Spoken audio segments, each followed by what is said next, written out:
Xavi wants Messi at Barcelona after 1 year। क्या सही सुना मैंने यार? यार होप नहीं देनी चाहिए इस तरह की। बिकॉज लाइक आपको याद होगा, मतलब जब से मेसी गया और मैं चैनल के ऊपर मेरे से बार बार लोग क्वेश्चन पूछते हैं कि यार क्या मेसी वापस आ सकता है, तो मैं हमेशा से कहता रहा हूँ कि इट्स माई फैंटेसी या फिर इट्स माई विश कि मेसी जो है वो 1 साल बाद अपना टेन्योर कंप्लीट करने के बाद 2 साल बाद, जो कि उसका पूरा टेन्योर था, बार्सिलोना में 2 season they, at least 2 season they. And this was my wish, fantasy जो भी आप कह लें। क्या ये हो सकता है?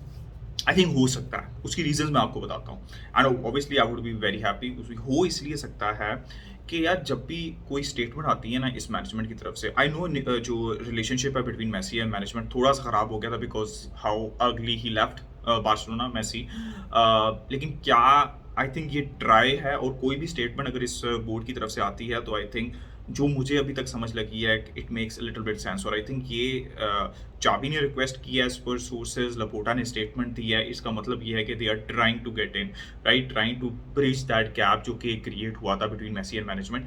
और काफ़ी बार ये रिपोर्ट आती है, ऑब्वियसली सोर्सेज ही कहते हैं ये कि ऑब्वियसली मेसी और हिज फादर ऑल्सो, जो कि उसके एजेंट ही ऑल्सो वांट कि Messi to be back at Barcelona, because यार ये उसका होम है and Messi worked at Barcelona, right, always and you want to see Messi back at Barcelona. अच्छा, ये कैसे पॉसिबल हो सकता है? सबसे पहले तो यार वो जो एक क्या नाम है, बहुत ज़्यादा बड़े एक्सपर्ट्स हैं ना, मैंने बहुत लोगों को सुना ये कहते हुए विद ऑल ड्यू रिस्पेक्ट, जो कहते हैं कि मेसी इस चावी बॉल के अंदर फिट नहीं हो सकता। Guys, I think you are kidding your सेल्फ। कैसे नहीं फिट हो सकता? मेसी हर मैनेजर के अंडर भी इन बार्सिलोना फिट हुआ। वो एर्नेस्टो वल्वेर्डे के डिफेंसिव सिस्टम में फिट हो सकता है, वो कोमन के विदाउट एनी सिस्टम के अंदर फिट होके इतने गोल स्कोर कर सकता है, लेकिन वो चावी के सिस्टम में फिट नहीं हो सकता। वो प्रेस नहीं कर सकता। वो अर्जेंटीना के लिए प्रेस कर सकता है, लेकिन वो बार्सिलोना के लिए प्रेस नहीं कर सकता। गाइस, पहले सिचुएशन डिफरेंट थी, अब सिचुएशन डिफरेंट है। The team was broken and Messi was the one carrying the team.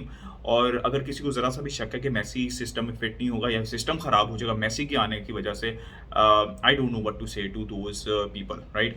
अच्छा, मेसी कैसे आ सकता है? फाइनेंशियली कैसे पॉसिबल है?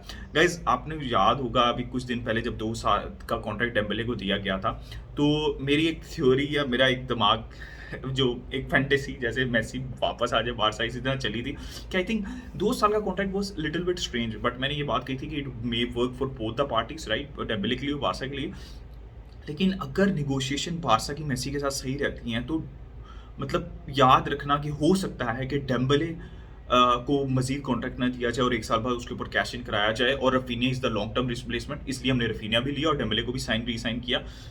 तो हो सकता है कि अगर डेम्बले बहुत अच्छी परफॉर्मेंस दे दे तो obviously it does not make sense to touch Dembele, right. लेकिन अगर उसकी नॉर्मल डिसेंट परफॉर्मेंस रहती है तो डोंट बी सरप्राइज कि अगर डेम्बले पे कैश इन किया जाए और मेसी को वापस लाया जाए along with Raphinha, keeping Raphinha for the long term solution on that right hand side.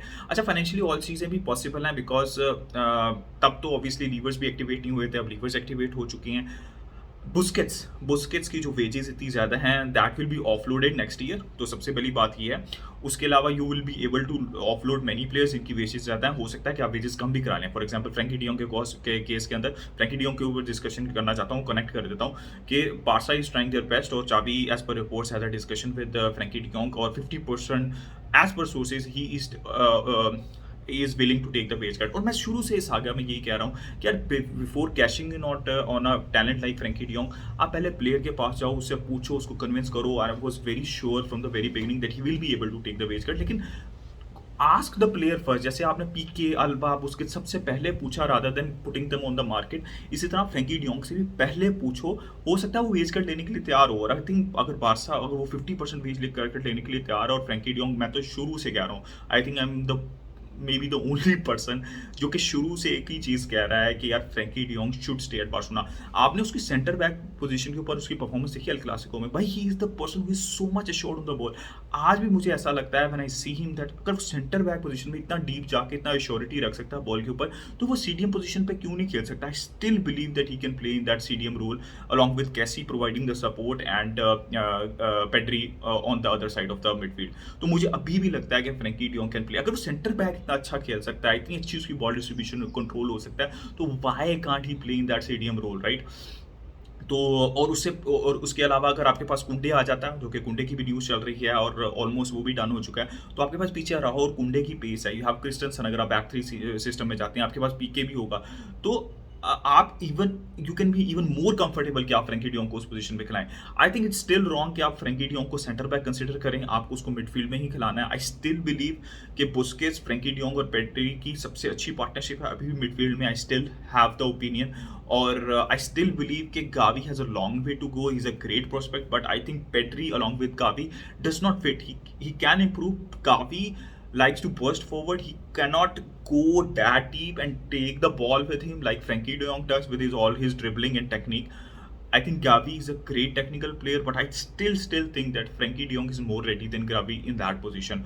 और I still think कि अगर बुस्केट्स जाता है तो आप डबल पिवट भी खिला सकते हैं। And I personally still think कि यार फ्रैंकी डियोंग सिंगल पिवट में भी खेल सकता है, अगर सेंटर बैक इतना अच्छा खेल सकता है। मतलब आई नो उसकी लिमिटेशंस हैं, हेडिंग एबिलिटी, फिजिकलिटी, लेकिन उसकी बॉल डिस्ट्रीब्यूशन सेंटर बैक अगर मैं उसको खेलता देखता हूँ तो मुझे ऐसा लगता फील आती है कि एरिक गार्सिया से बेहतर है। एरिक गार्सिया के पास भी फिजिकलिटी नहीं है, फ्रैंकी डियोंग के पास भी वो फिजिकलिटी नहीं है, लेकिन टेक्निक ज़्यादा technically Frenkie de Jong is even better in that position then Eric Garcia. तो वो सीडीएम के लिए क्यों नहीं खेल सकता, इज बियॉन्ड मी। तो आई थिंक अगर 50% पेज कट ले लेता that would be awesome for Barcelona. और अगेन यार dream continues, I continue to dream Messi back at Barcelona, Busquets leave करेगा, वेज कट होगी, the dream of Messi, Lewandowski and maybe fully fit Ansu Fati playing in that forward line. And yes, that's the dream. Let's see कि ऐसा होता है या नहीं होता। Guys, this was my opinion reaction on this Messi saga, Frankie De Jong and Koundé saga.